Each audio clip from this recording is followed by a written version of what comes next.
Now let's have the cash flow statement. So very fortunate na ako yung audience dire. So tapos na tayo sa statement of comprehensive income, statement of financial position, and statement of changes in equity. So the fourth financial statement, diri sa financial accounting and reporting, is the cash flow statement. So medyo taas-taas ni siya. So we have here an illustration again, but you need to ignore because we're going to have the theories muna. So what is this cash flow statement? So if the question is, what is this cash flow statement?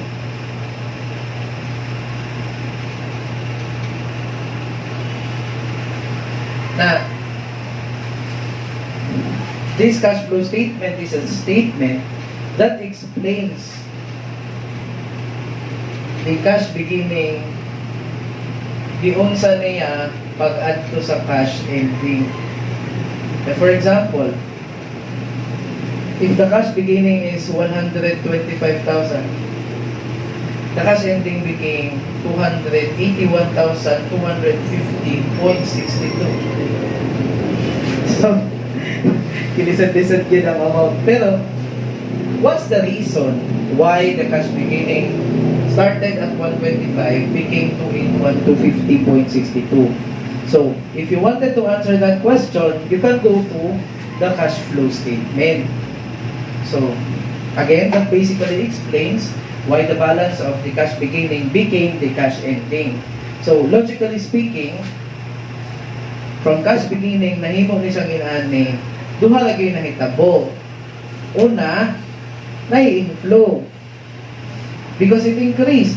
So, there are inflows of cash. So, these are the reasons. Inflows. And, of course, in a certain business, is it possible na walay outflows? So, those are only the two reasons why the cash ending became this one from this cash beginning. So, logically, cash beginning plus the inflows during the year or during the period minus cash outflows. Cash ending. The only problem here is that dili inana kasimple ang cash flow statement. Why? Because the inflows and the outflows should be classified as OIF. OIF. So what are these? So, inflows. Gikan ba siya sa operations or sa investing or financing. So you need to classify inflows kung gikan ba sa operations, sa investments, and sa financing. The same is true with the outflows, operating, investing, and financing.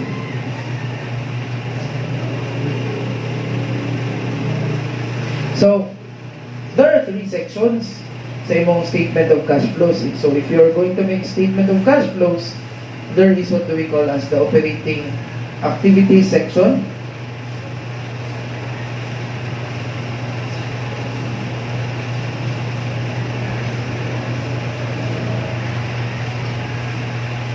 The investing activity section and the financing activities section.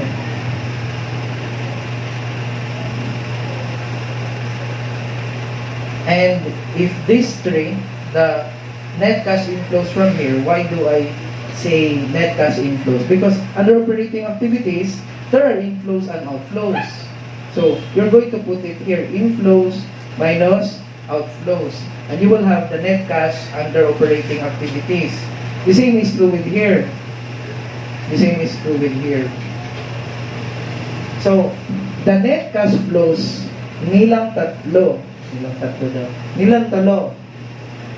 If you add the cash beginning, should result to the cash ending.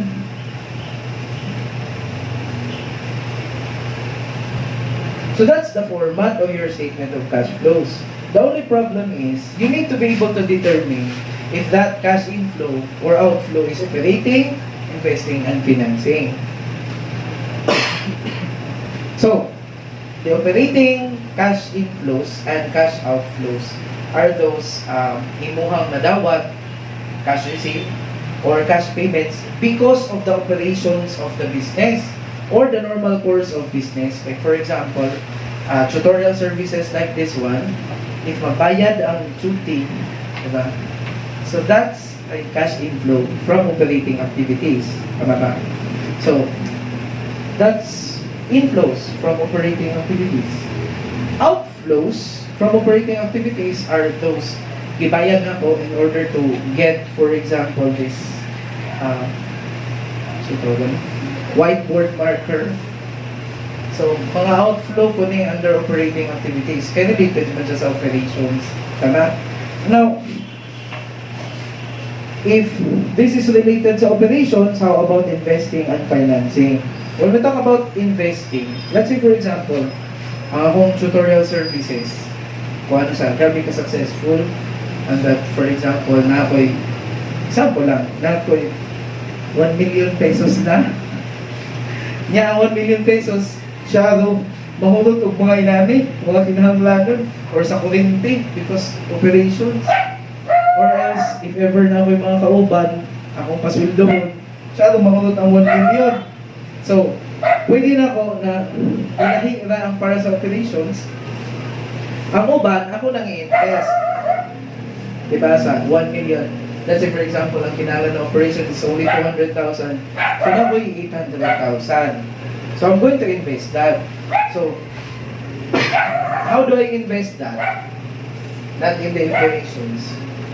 So, I can invest that pagpalit ng mga non-current assets. So that's investing activity. And normally, sa investing, cash outflow first before cash inflow. Mo nang itawag sa investing.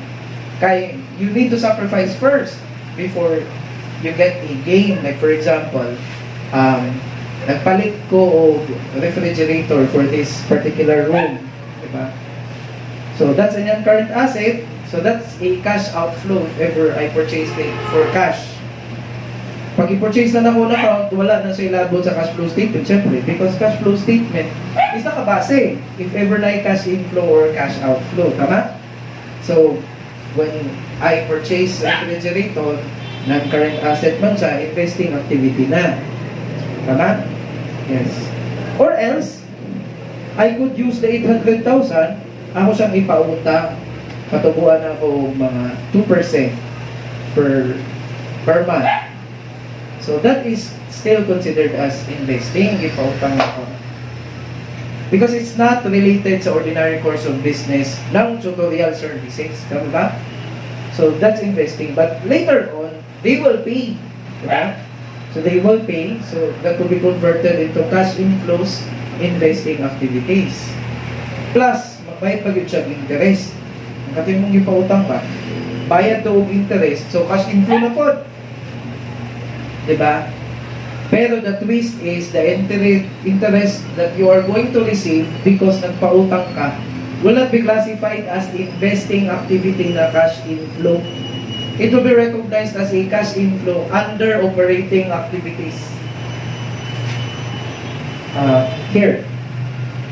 Although, exception, kinahanglan na niya sa timanan. Although, resulta ba yan na siya sa imong pag-invest, di ba? Pero kay, according to the standard, it shall be considered as operating the interest that you're going to receive.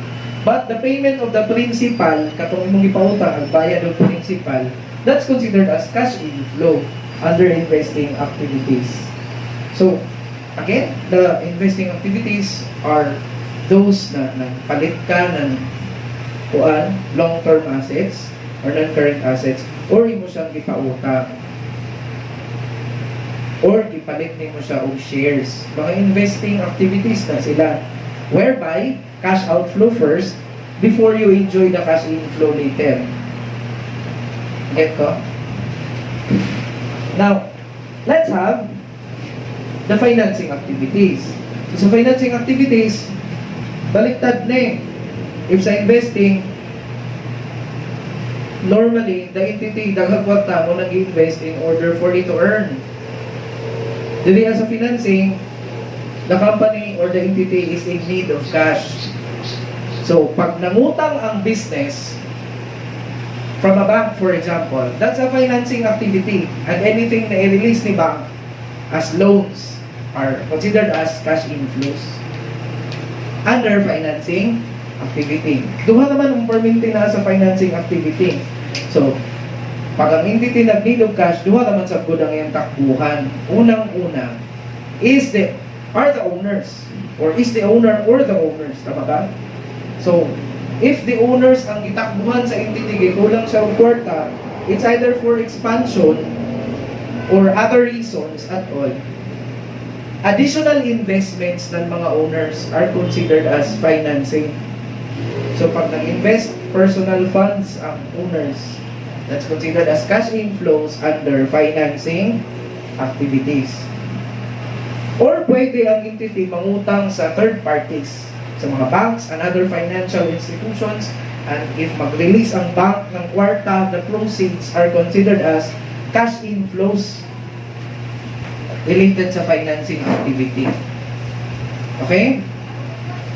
So, baliktad. Sa financing activity, pwede ni siya magkuha o kwarta ang entity from the owners themselves or from third-party financial institutions. Now, if the entity is a corporation, of course, instead of investment from owners, ang tawagan na issuance of shares. So, pag mag-issue mo ko ng shares ang entity, mabaligya siya shares, siyempre, bayaran siya o cash, di ba?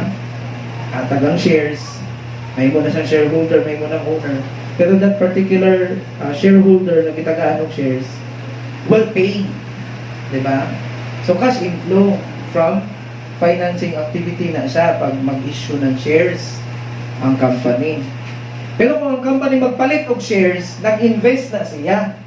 Shares ng ibang company. Nagets ba? So, they are really opposite. Kaysa investing, kadang yun ang kwarta ang company mo nang iyang i-invest mo na yung muntimanan and una yun ang outflow delivery before the inflow. Dili sa financing, una ang kalipay kay una man ang inflow tama ba? But later on, magbayad na sa third parties or sa mga owners. Nagets ba? So, that's financing for you, financing activities. Now, pag mangutang ka sa bank, of course, they are going to get the principal plus interest. You're gonna pay principal plus interest. So, when you pay for the principal, that's a cash outflow under financing activity. Sure na, tama ba? Pero when you pay for interest, because nangutang ang company sa bank, that is another twist na timan-an na po, because interest payments are not considered as outflow ng financing activity as per sa mga books and sa mga problems. Pero sa actual, pwede siya i-recognize mo interest payments, outflow, financing. Kaya ako din nabayaran nila interest because of financing activity. Tama ba? Pero sa problems, interest payments are considered as outflows ng operating activities. So, duha ang twist sa operating activities katong interest received. Siyempre, inflow to. Interest received man. Pero na sa operating instead na investing. Tama ba? Interest paid instead na financing, nasa sa operating sa outflow. Nagets ba? But when you issue shares as a company, nakatag ka shares, nakatag sila of money, nahimo na silang shareholder itong imong gitagaan og shares, they're going to expect something in return in the future, which are called as dividends. Dividends. Puro I. Dividends. So, the dividends that you are going to pay to the shareholders is a cash outflow, no doubt. But, it stays as a financing activity. So, ang interest paid, operating. Ang dividends paid, financing. Financing pa rin siya. Tama ba? Sir, what if dito sa investing kabalik, sir? Nagpalit og shares ang company. Investing mo ka na, sir? Yes. So, kung nagpalit og shares ang company, it means that the company is a shareholder. Tama ba? And it will receive future dividends. Kay shareholder naman ang company, kaya ipalit na siyang shares. So, unsa man na siya? Of course, cash inflow ang dividend received. However, the dividend received is not an inflow sa investing. Although, sa logic, dapat ang dividends na na-receive nimo kay nahitabo ba yan na sa kanipalit kang shares, di ba? O na naka-dividends ka, dapat sa investing siyang mo-register. But since according to the standard, the dividends received are inflows sa operating. So, upat na ang mga twist. Interest paid o interest received. Operating silang kanan. Pati ang dividend received. Pero ang dividend paid, financing gihapon siya. Na-gets? So, mo siya. Now, if you know those things, the actual will be easier kaysa actual kay cash inflow o cash flow statement man lagi atong kinahanglan nun, diretso na lang ka buhat to sa ledger nila. Sa ilang cash pa, sa account nila as per what do we call this? As per discussion na to itong basic accounting. Ato lang ka sa ilang ledger sa cash nila. Account. Tapos, imo na itong tanawon mo, operating ba na, investing, financing, you make the cash flow statement. The only problem is, kana siya is only applicable sa mga companies na plaster ang books. Nagang ilang cash pa, plaster nila na ginabuhat. Plaster ang journal, kay pag dili plaster ang journal, dili po plaster ang ledger or ang accounts. So, natay illustrative example din eh. Natay illustrative example. So these are the accounts of a certain company, for example. Or the ledger, kaya na may mga explanations. These are the explanations put sa journal na gikapit na din eh. You just need to classify them as operating, investing, financing. And if you're successful, then you can already make the statement of cash flows. So that's the basic. Actually, there are two stages sa cash flow statement. We have this basic na cash flow statement and we have the challenging. Not difficult, the challenging lang. So, as you can see here sa ledger, sa manay, to record initial investment of the owner. So, what is this? Kaya naman siya sa debit, of course, cash inflow siya. Naman sa credits ang cash outflow. The question again is, operating ba siya, investing or financing? Kining 100,000 yung investment of the owner. Saan na yun?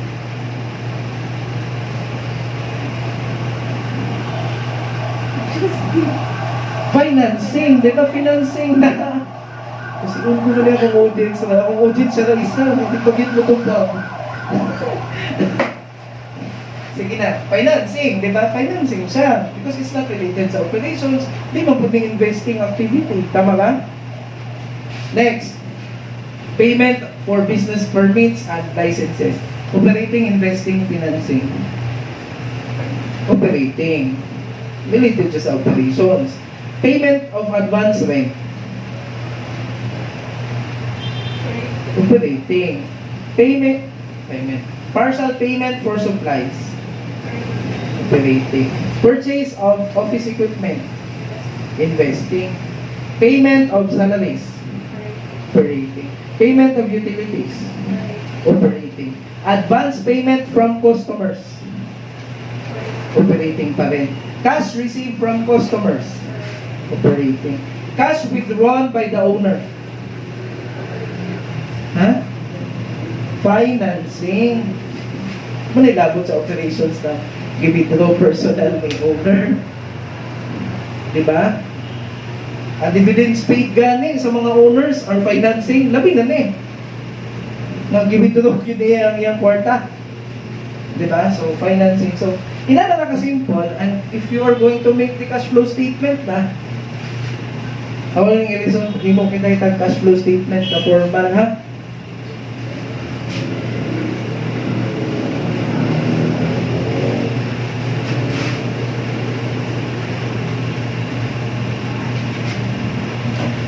So, naghanag operating activities ay, sige.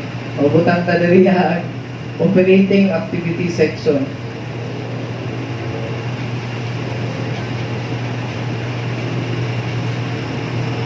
So, sa operating activity section, we have a cash inflow. Cash inflows. Cash inflows pa? Pila ka ba operating na inflow? Diba? So, you can put here the descriptions of the cash inflow na operating. We have advance payment. If you want it to be detailed from customers.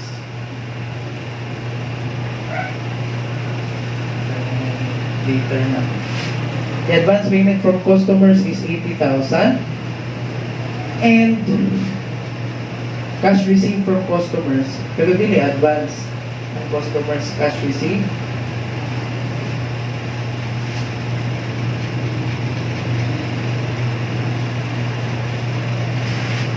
Again, if you wanted it to be detailed, however, pag sa actual ni siya, isahon naman payment from customers or cash collections from customers. Pero dili ato na kang isa-isahon. And you have the cash outflows also. So, mo ni siyang mga cash inflows. We have the cash outflows. So, the cash outflows, daghan, we have payment for business permits.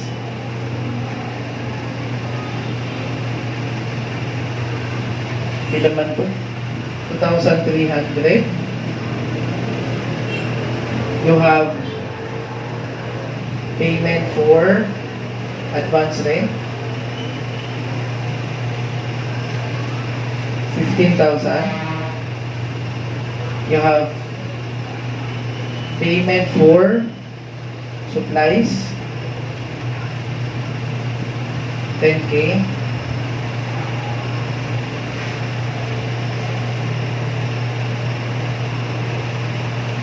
Tapos, payment for salaries,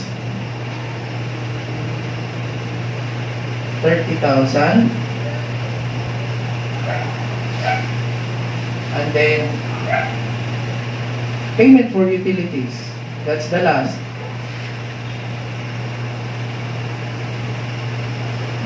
You have 19,750. Hala daw, pag-ikaw doon sa operating activities. Kini 120 man minus this thing. 32.90. 32. 42,950. At sa investing activities, wala may lain, isa namang kabuo. So outflow, isa na ba? Isa na? Outflow pag yun, outflow from investing activities. So if you wanted to have details, that's purchase of office equipment. So this office equipment has been purchased for cash. Kaya pag on account siya, dito sa mo tumadali sa cash flow statement. Ilagay 30. 30,000. And sa financing activities, we have two na nahitabo. Na-inflow, which is initial investment from the owners.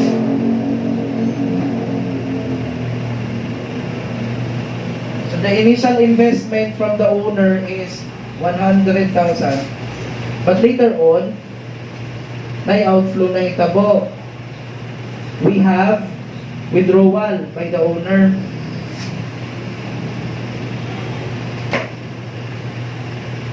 The withdrawal by the owner is 25,000. So, all in all, you have 75,000 positive. So, supposedly, napani cash beginning. But in the particular ledger, walay beginning na cash. So, zero ang ibutang. Dapat makuha ang cash ending.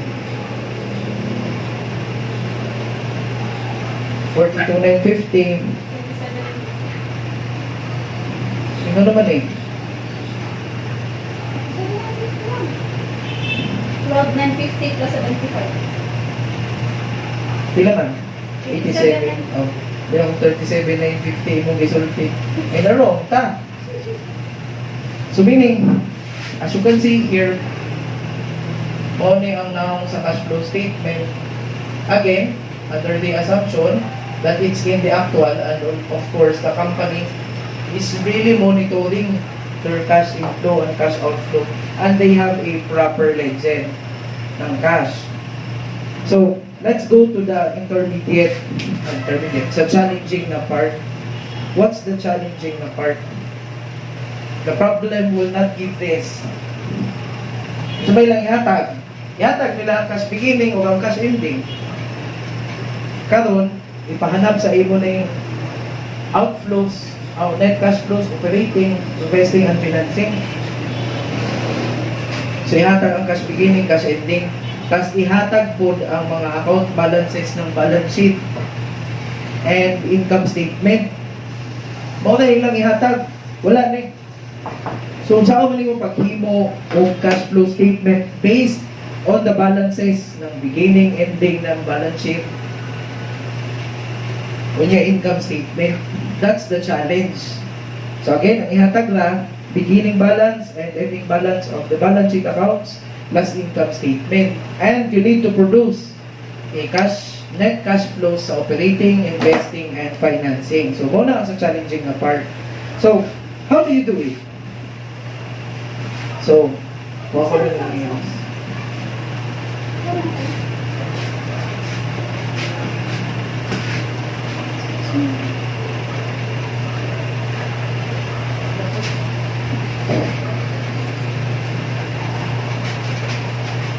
So, how do you do it?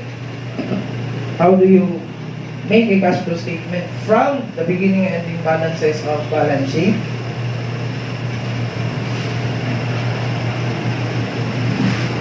And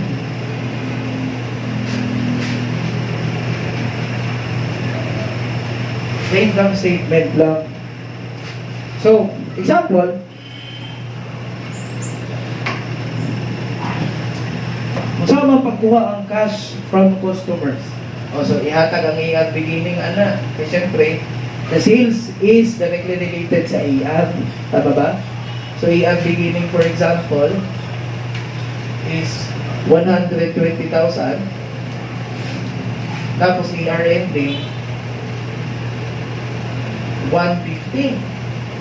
Or, kung dili ihatag ng beginning balance and ending balance, base ng ihatag sa problem, AR increased by 30,000. Kana ang ihatag. So, regardless, bahalag waning ihatag, pwede ka mabut-buot o amount, basta lang the AR will increase. Pag kinira ang ihatag, wala na. So, pwede ka mabutang-butang. AR beginning na ako mga 100. Tapos ending balance, 130 na, kaya na-increase of 30. It doesn't matter, makuha kaya po mo ang tama sa kung sa pay mong i-try. Nagets ba? So, mo lang ihatag. Ihatag ko lang sales. 100,000. So, can you get the cash inflows from customers? Of course. Makuha, tama ba? Kung sa'yo gamiton. Again, the T account analysis. So, again, kung sa'yo T account analysis, instead na mag-journal ka, guys, ang imo nang himuon, kung balance sheet item siya, himo kang T-account. Kung dili niyo siya T, himo kang I. Pero, T-account siya. Ang beginning na sa normal balance, ang ending dire, syempre ang AR, ano sa man niyo siya mo, dako, of course, if ever na ay credit sales. Mugamay pag na ay collections. Nilagyan pa to dali. However, wala man sa problem. Walay write-off, walay sales returns, walay sales discount. So, inani lang basic. So, if the beginning balance is 120,000, you put it here.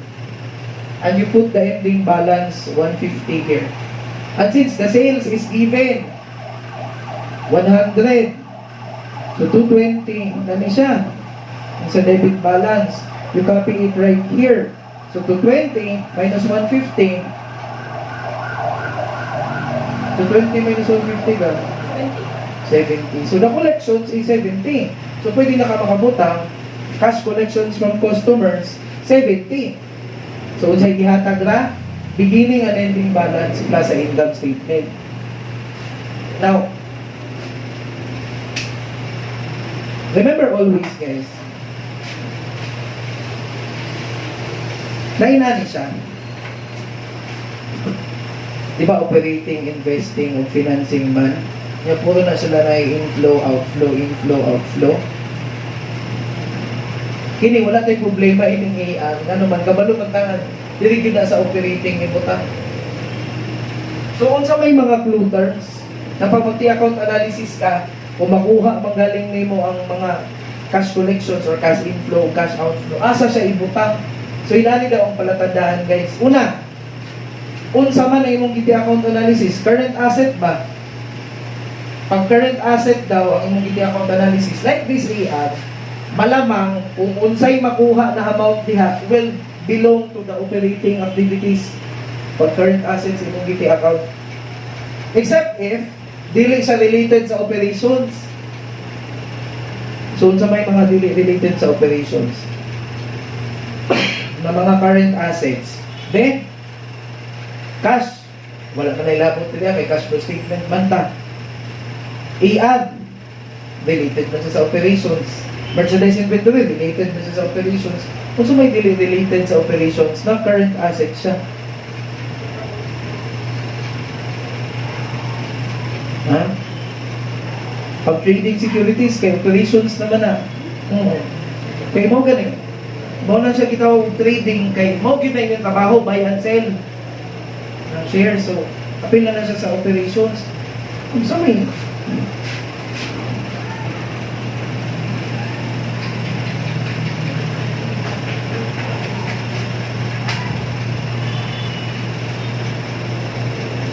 kuha na?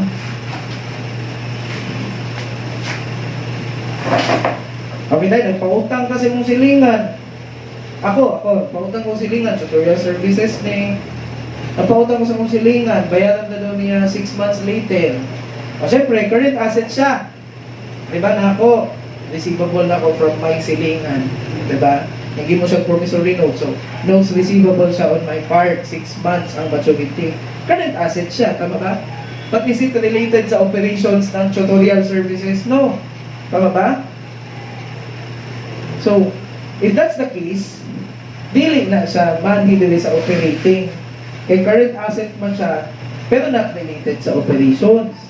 Dapat current asset na related sa operations ang imong pananalig. Merchandise inventory related sa operations, AR related sa operations, di ba? Or prepaid rent, di ba? So, mana na siya sa operations. So, asa mo tumaad to kung pagpautang sa silingan na related sa operations? Bato to sa investing. So, ang palatandaan sa investing raba kay ka na kung non-current asset imong account analysis. For example, nag-account ka, PPE. Ang beginning, siyempre, property, plant, and equipment niya. So, ang beginning, 1 million. Ang ending, 1.5 million na siya.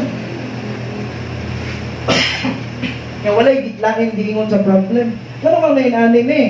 Nga dapat mo gamay man eh. Kaya gilahit man ang accumulated depreciation na account. Lahit man po na account. So, kung kanay ang pinakauna, tapos at the year end 1.5, so meaning nagpalit yun. o PPE karon tuiga worth 500,000 if there are no other information provided. So if that's the case, kung nag-debit og PPE, credit pag yun ang cash.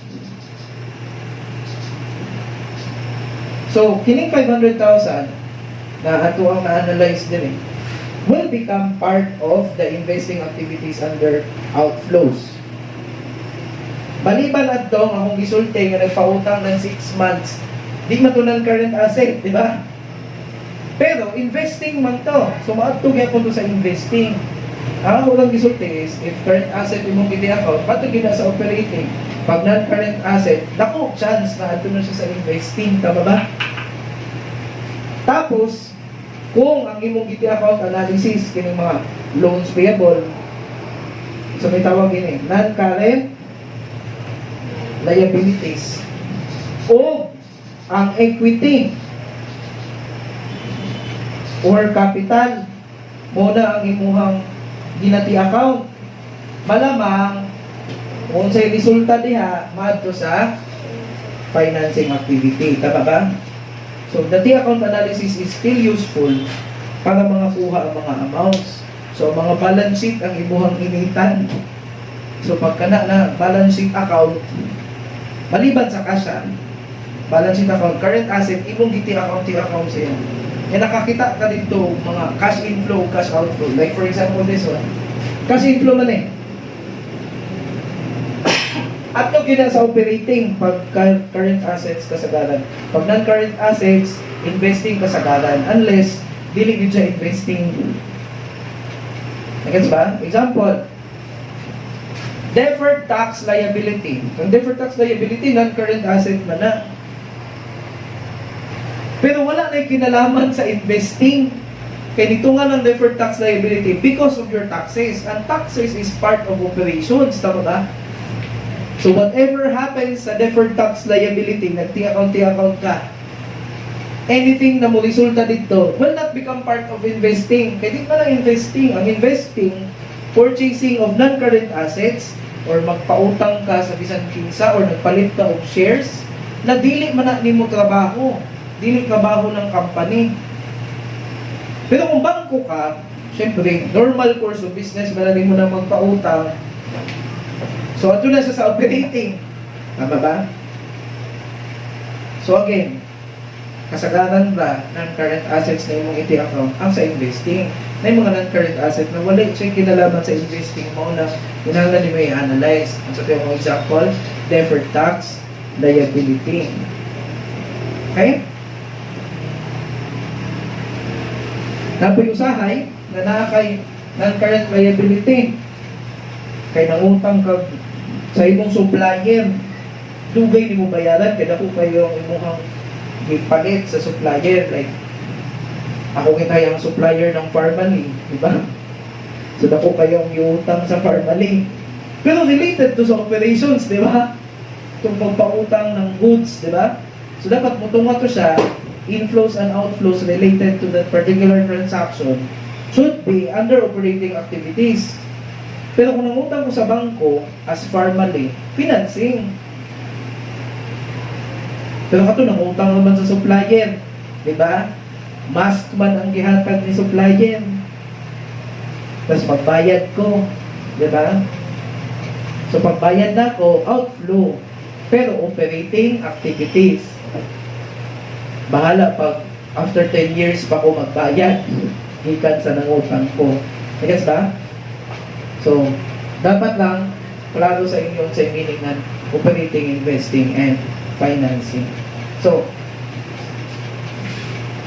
kanang pag-account analysis na to, ang tawag na direct method, kanang pag-account analysis ang mga balance sheet. Na indirect method. Sa operating raport, sa operating activities na siya applicable. Sa investing o financing, wala indirect method. So, normal na ba na pag mag-solve ka ng operating activities, you're going to use the indirect method.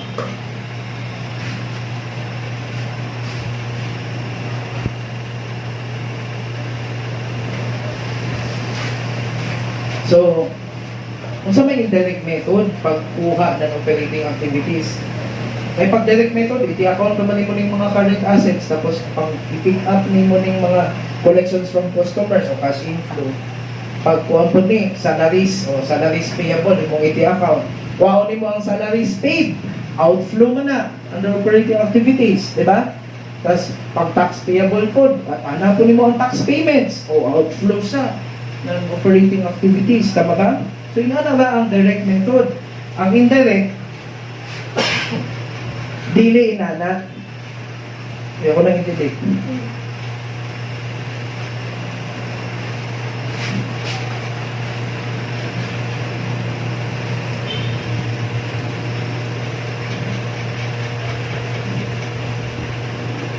Sa indirect method, yan siya. Una, magsugod daw ka sa net income. So, net income is based on the income statement ng company. Nga naman, kini mag net income mirrors the results of operations. Nya kaya ito ba yung hanapon is cash flow from operating activities. So, mas gana yun daw ang net income tamang sugod because that's the result of operations. The only problem is that the net income is accrual basis ba yun ha? Kasi ang atong gihanap, cash flow from operations. Kini ba kay cash basis ba yun? So the problem sa indirect method is transforming the net income to cash flow from operations. So na kay mga, what do we call as adjustments in order for the net income to become the cash flow from operations. Gets ba? So, what's the first thing that you need to adjust? First off, you add back the depreciation expense. Why? Para ma-compute ang net income, di ba, kaya nag-minus ng OPEX, and under that OPEX, lagi na normally ng depreciation expense. Tama ba? But, theory-wise, depreciation expense is an expense without any cash outflow. Siya lang, isa sa mga nag-iisang expenses na sure good ta, na wag yung cash outflow na nigawas. I-recognize na depreciation expense as depreciation expense, accumulated depreciation. So, sa entry pa lang, walay cash outflow. Tama? Kanya kini siya, gusto niya, cash flow from operations. Cash flow. Wala siya nang inahanglan o mga expenses na walay cash outflow. So what are you going to do? Since ang atong mission is imo ng net income i-transform into cash flow from operations, ang atong giminus na depreciation expense para makuha si net income, we need to add it back. So that's the first na adjustment. Okay? Next. You need to find out if ever na ay mga gain or loss on the sale of assets ang company. If for example, na PPE or na land. 1 million siya. Yan, nabaligya siya og 2 million. So, debit cash, 2 million. Credit land, 1 million. Credit, gain, 1 million. Kini nga gain, sure po, that was recognized here in the net income computation. Because gain should be recorded sa net income pag na mga gains. Now, the problem is, kung ibutang nato dali ang gain, dili nato sa hilabtan, it will be included here in the cash flow from operations. Na ay 1 million na na-add kay wa man nato sa hilabtin. Naadto man sa net income, wala tayo adjustment. Apil sa dili sa cash flow from operations, tama ba? Now, this 2 million na-recognize na ba ini sa investing because cash inflow man due to investing kay una ipalit ka og land. So, nagpagawas ka og kwarta, 1 million, that's cash outflow from investing activities during the time nga nagpalit ka, tama ba? Karon ay mo na siyang gibaligya, inflow 2 million. Sa investing na painguntanan ka ng 2 million. Nagets ba? So kung ma-recognize niya sa investing, buo na 2 million. Niya nag-recognize kag gain na 1 million din, na nadala din. So 3 million na tanan ang mabutang sa cash flow statement. Niya malamang dili na makuha ang cash ending balance. Do you get it? So, what are you going to do? You need to deduct the gain.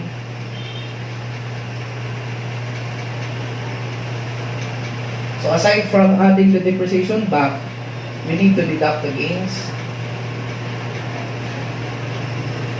Tapos, you add the losses. Pag na-loss po, siyempre, baliktad. Add yung mga losses. So, if you have done this, then basically, hapit na ang imong net income, imong cash flow from operations. Nagets ba? So, unsa naman line ni para mahimo gyud siyang cash flow from operations? So, ang need na lang are, una, you go to the balance sheet items. Pato nimo sa balance sheet items, you select the account. For example, AR na account. You need to know kung na-increase ba or na-decrease ang AR. So, tanawa ang beginning, tanawa ang ending. So, for example, if the beginning is 100, the ending is 200, then na-increase na 100. Diba? So, pag may-increase ang AR, guys, o 100, you need to deduct that increase. Increase in AR. Ano ba na, sir? Unang-una, AR is related to operations na balance sheet account. Ano man? Is recognized man siya sa sales, di ba? Related siya sa sales.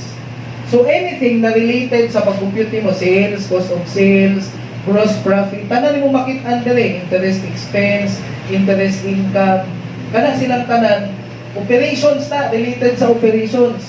So, kung kini silang tanan, related sa operations, any balance sheet account na related sila, related po sa operations, like si sales. Sa may balance sheet account na related sa iya, AR, di ba? So, AR is related sa operations. Mo nang naapit si AR, AR. Kaya again, operations po, tama? So, cost of sales, di ba? Merchandise inventory na related. Pati accounts payable. O, related na sila sa operations. Anything na makita mo diri as a net income are result of operations, and anything na related nila na balance sheet accounts is also related sa operations. So, unsa na ining AR? Kining AR, ang tawag na mo na is assets related to operations. Isa na sa ka-example. So, mo nang reason na ng AR. Pero sir, ni-increase man siya, ano mang gi-minus siya. Gets ba? So, let's take a look at again the T account. And let's apply kanang increase kibate. So, we have the AR beginning here and the ending here. So, pag ni-increase siya, that means kung 1 million 1,100,000 And if kita putang-putang lang tag sales, the sales is 3 million. So that means the total sa debit is 4 million, the total sa credit is 4 million. And there are no sales returns kintahay. So sales discounts and write-off. So pakuha na itong collection. Ilan ang collection? 4 million minus 1,1. 2,9 na. Now, as you can see here, this is accrual. And since this is accrual, this was used in order to get the net income. Sa pinakataas, mo nang nakabutang sales. Pero ang atong gusto, cash flow from operations. So, mo ba yan yung gusto ni cash flow from operations? 2,9. So, muingon siya, ako may masunod, pila na yung gibutang nga dito sa sales? 3 million. Uy, ang collection 2,9 naman, ako may masunod. So, kaya siya may masunod, sundo na to sa So, atong 3 million, may inusan og 100. Para tunay na lang yun ang mabilin sa cash flow from operations. So, that's the reason why increases in assets related to operations should be deducted. So, it's also applicable sa merchandise inventory. Pag na-increase siya, i-deduct na lang din. So, syempre, pag mo-decrease up ng assets related to operations, mo sa siya, i-add. Gets? Now, when we talk about liabilities also, pag liabilities related to operations like accounts payable, unearned revenues, mga related to operations man na sila. Pag mo increase ang ilang balance, the increase should be added. Baliktad sa rules ng kuan, ng AR, ng mga assets related to operations. Pag mo increase ang AR, di ba, i-minus ang increase. Pag mo decrease, i-add. So, pag liabilities, baliktad yun, siyempre. Pag ang liabilities related to operations like accounts payable and unearned revenues mataas, the increase should be added, the decrease should be deducted. So why is that? Inani siya. O accounts payable, atong pa-increase on of 200,000. So meaning dili ang beginning, ending. Accounts payable pag na-credit purchases. Siyempre, mugamay pag na-payments. So, pag ato ni pa-increase on 1 million, may increase kibali o 200, so 1.2. Magbutang-butang ka credit purchases, pero wag sa problem. Magbutang-butang ka 2 million, so 3 million. So, 3 million po din. So, ang payments, ilan man? 1.8? Again, teritoryo ni cash flow from operations. So, matalang si purchases, mauling gigamit dito pag-compute of cost of sales. Tama ba? So, tanawan ng purchases. Ang purchases, kauban ni cost of sales. Kaya syempre, pag dako ang purchases, dako si cost of sales. Kaya kay si cost of sales, kay kalaban ni net income. Kaya pag dako si cost of sales, mugamay si net income. Tama ba? So, as if sa imong hunahuna naka-minus ni siya sa net income. Kay kauban lagi siya ni cost of sales, si cost of sales maka-minus man sa net income. Balik ko na ko. Kining credit purchases na 2 million, naka-minus ni sa net income. Kaya kauban siya ni cost of sales, makapadabo man sa cost of sales, si cost of sales makapagamay man ang net income. Tama ba? So we can say, sa pag-compute ng net income, na minus na 2 million. Tama ba? O diyan, naka-net income under approval. Karon, nanapod si cash flow from operations. Kaya gi-minus nimo sa taas? 2 million. Unya kayang payments, 1.8 naman. Niya ako may masunod. Nagets ba? Kay cash flow from operations, baya dapat kapaingon. Nagets ba? So siya, mahitabo.